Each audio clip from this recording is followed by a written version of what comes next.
আসসালামু আলাইকুম। আজকে কথা বলবো আমি থাইরয়েডের ওষুধ নিয়ে। থাইরয়েড যে ড্রাগটা আমরা খাই হাইপোথাইরয়েডিজমে থাইরক্স, থাইরোনর, সিনথক্স এগুলো নামে পাওয়া যায়।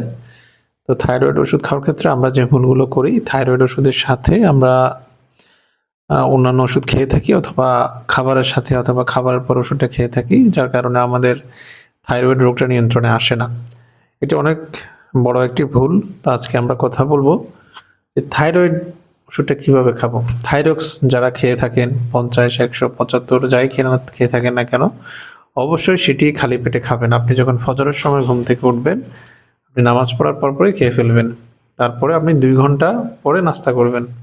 আপনি থাইরয়েডের ওষুধ সাধারণত খাওয়ার 30 মিনিটের মধ্যে কোনো ধরনের কোনো ধরনের ওষুধই খাবেন না।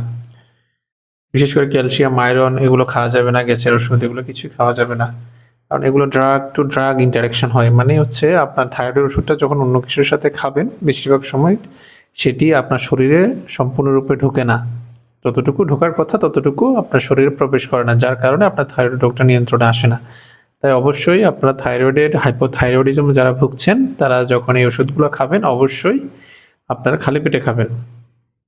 খালি পেটে না খেলে আপনার এই ওষুধটা কাজ করবে না। ঠিক আছে, ধন্যবাদ।